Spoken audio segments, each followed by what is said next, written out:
Aujourd'hui, un beau rendez-vous en musique pour un concert à l'horizon avec l'orchestre à cordes de la Sinfonietta.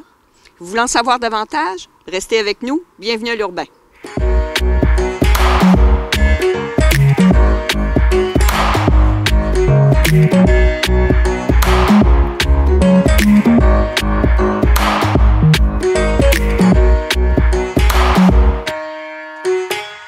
Bonjour Marie-Lénès. Bonjour. C'est un vrai plaisir de vous rencontrer parce que lorsqu'on est en compagnie de vous, c'est sûr qu'on parle de musique. Oui. Et habituellement, vous êtes la directrice musicale là, de l'ensemble de la Sinfonietta et habituellement, il y a des concerts dans l'air. Oui. Il y en a un qui s'en vient, j'aimerais en savoir davantage. Oui, évidemment, quand je vais vous parler, c'est parce qu'il y a des concerts dans l'air. Le prochain concert de la Sinfonietta, c'est Soleil d'Espagne. C'est le 30 octobre à 20h à l'église Saint-Christophe d'Arthabasca. C'est un concert qui devait avoir lieu au printemps 2020, qui avait été remis à l'automne 2020, mais là, c'est vrai, on va le faire. Puis, je veux dire à tout le monde que les billets qui avaient été vendus pour les deux précédentes représentations qui devaient avoir lieu vont être valides, vont être acceptés là, à notre prochain concert. Alors, ce concert-là, c'est à la magnifique église Saint-Christophe d'Arthabasca. Il y a une acoustique extraordinaire.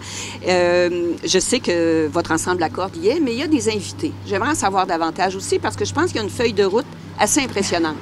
On a invité pour le concert Soleil d'Espagne un quatuor à cordes qui s'appelle le quatuor Esca. C'est 4 femmes qui ont travaillé ensemble depuis plusieurs années, des musiciennes professionnelles. C'est des musiciennes qu'on entend souvent, sans toujours le savoir, là, qui ont joué souvent à l'émission En direct de l'univers, l'émission de France Baudouin. Ils ont fait la spéciale du Jour de l'An, ils ont fait la spéciale Céline Dion. Ils jouent souvent la musique à la télévision, le gala des prix Gémeaux, les artistes, gala de la disque. Ils accompagnent en tournée. Belle et Bomme, je pense. Oui, Belle et Bomme, oui. Justement. Ils accompagnent des artistes là, comme Cœur de Pirate, Ingrid Saint-Pierre. Et puis là, ils viennent nous accompagner. On est très, très fiers d'avoir leur présence pour cette participation à notre concert Soleil d'Espagne. Soleil d'Espagne, ça signifie, évidemment, quand j'entends ça, moi, c'est tango, musique qui fait du bien à l'âme, au cœur. Un menu, un programme à nous dire déjà? Oui, un programme, rythmé, plein de beaux rythmes, de chaleur, d'émotion. On a Caprice espagnol de Rimsky-Korsakov, qui est notre pièce plus consistante, si on veut. On a Recuerdos de la Alhambra, ça veut dire en français « Souvenir de l'Alhambra » de Francisco Tárrega, Tango en Ré d'Albéniz. On a 3 valses poétiques de Enrique Granados. On a Canto de España, c'est le Cordoba de Isaac Albéniz.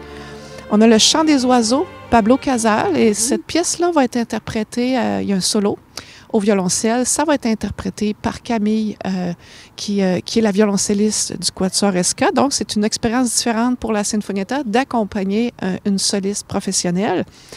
On a aussi La Paloma, qui est en français le cygne blanc, qui est très, très connu. Des fois, on ne sait pas le titre, mais tout le monde connaît ça. Et puis, El Relicario de José Padilla Sanchez. Ça aussi, c'est très connu. C'est la musique qu'on entend là, dans les arènes. Là. Top, pop, pop, pop, pam, pam, pam, pam, pam, pam. Donc, très endiablé. Les gens vont aimer aussi qu'il y ait certaines pièces connues, puis découvrir de nouvelles pièces. Alors, l'ensemble va être sur scène, donc une quinzaine de musiciens, plus le quatuor à cordes. En tout temps, tout ce monde-là va être ensemble sur la scène, là. Oui, le Quatuor Esca participe à l'ensemble des pièces du concert, mais va nous offrir aussi une prestation à elle seule. Le Quatuor Esca va venir nous jouer Suite populaire espagnole de Manuel de Falla et puis Por una cabeza de Carlos Gardel. Donc, ils font une prestation juste ensemble, le Quatuor, là, donc un petit bonbon, un quatuor professionnel là, qu'on se permet d'avoir avec nous. Je fais un petit bout avec vous, un petit bonbon. Est-ce qu'il y a des chants? Oui, on a une invitée spéciale aussi, en plus du Quatuor Esca.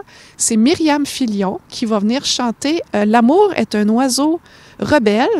C'est dans la Bagnera.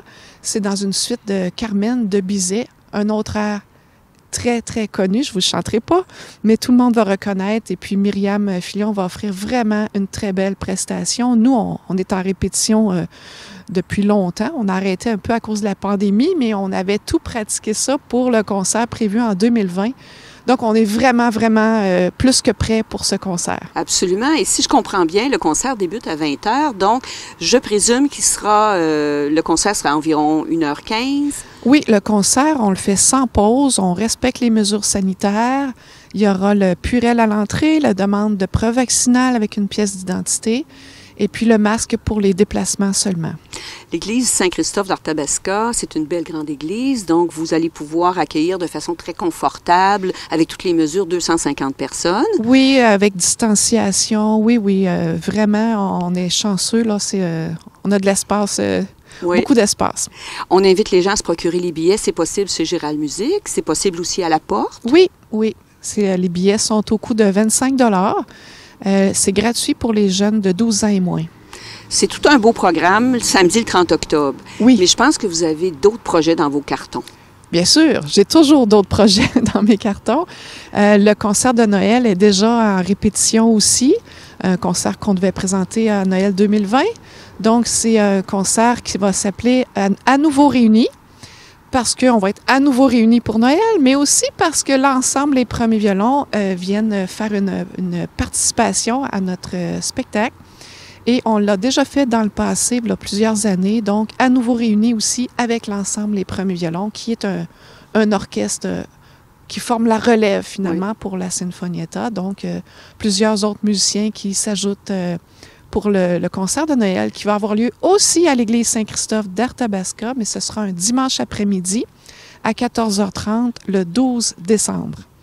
Alors, un concert le 30 octobre sous le signe du soleil d'Espagne, un concert de Noël magnifique avec la relève des violons, les deux à l'église Saint-Christophe d'Arthabasca. Mais je vois que vous avez été très actifs, mais je pense qu'il y a aussi toutes sortes de choses qui se sont passées durant la pandémie. Vous avez été aussi très productifs. Oui, bien, malgré l'arrêt des répétitions là, qu'on a dû faire en octobre dernier, nous, on a fait une pièce virtuelle, là, comme la plupart des orchestres. Là. On a fait un bonne fête parce que c'était notre anniversaire, nos 20 ans de la Sinfonietta. Donc, on a enregistré en orchestre, chacun chez nous, bonne fête en orchestre qu'on a monté par après.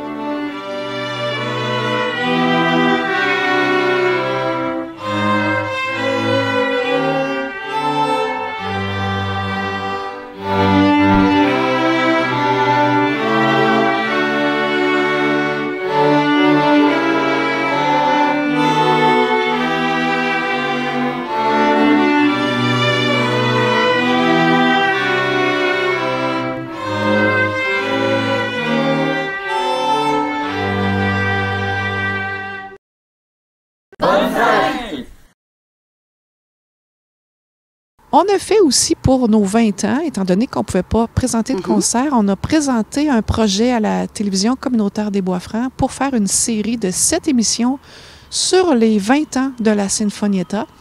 Donc, il y a eu une présentation, un enregistrement en mars dernier et une diffusion par la suite de 7 émissions couvrant les 20 ans. À ces émissions, il y avait des invités, autant des musiciens, des membres du CA, des collaborateurs qui sont venus participer à différents concerts parce que pour ceux qui me connaissent, j'aime à faire des concerts très variés. Donc, il y a eu des concerts en musique symphonique. Donc, il y avait une trompettiste qui est venue parler de son expérience. On a fait un joyeux Halloween multimédia. Donc, il y a une comédienne qui est venue parler de son expérience. Et donc, on a parlé des 20 ans. On avait présenté en décor les affiches de tous nos concerts là, dans les 20 dernières années. Si j'ai manqué cette série d'émissions, c'est possible, je présume, d'aller sur le site de la télévision communautaire et de reprendre le tout? Oui, on clique le site Internet de la télévision communautaire des Bois-Francs, puis on va dans émissions et on va trouver l'émission La Sinfonietta 20 ans déjà. Pour pouvoir tout faire ça, c'est sûr que ça vous prend des partenaires. J'aimerais qu'on en parle un peu parce qu'ils ont toujours soutenu. Oui. Il y a la ville de Victoriaville, évidemment, pour son soutien technique et financier. Technique parce qu'ils vont transporter nos lutrins, nos chaises à tous les concerts. d'un endroit à l'autre, financiers pour la subvention qu'on reçoit aussi à chaque année pour permettre de réaliser toutes ces belles activités. Pour le concert Soleil d'Espagne qui s'en vient, on a le député Éric Lefebvre là, qui nous a fait un don pour nous aider financièrement. Pour la série des 7 émissions sur les 20 ans de la Sinfonietta, c'est M. Alain Reyes qui a fait aussi un don pour supporter cette activité-là. Évidemment, il y a le conseil d'administration là, qui s'est rencontré régulièrement, même en Zoom toute l'année, pour continuer là, de planifier aussi de futurs projets, voir tout ce qu'on pouvait faire ou ne plus faire et régir tout ça, mais aussi on est dans la planification stratégique des prochaines années pour présenter à nouveau là, plein de beaux concerts. Je pense que pour la réalisation du concert qui s'en vient samedi le 30 octobre, vous avez aussi la chance d'avoir le support aussi des Dames Bourgeois. Oui. Les Dames Bourgeois, ça fait déjà 3 ou 4 ans qu'ils nous supportent. Ils assistent à nos concerts. Je pense comme on dit, sont fiers partenaires de nos événements, oui, depuis quelques années. On les remercie. Je veux remercier aussi les musiciens qui ont été très résilients puis qui ont été patients dans cette aventure plutôt difficile là, d'attendre. Et on était tous très heureux de se revoir en fin d'août là, récemment pour reprendre les répétitions. Alors avec vous, on se donne rendez-vous samedi, le 30 octobre, 20h, à l'église Saint-Christophe d'Athabasca pour Soleil d'Espagne. Oui, effectivement. Merci, sera vraiment Marie-Annette. excellent. Merci, bye-bye.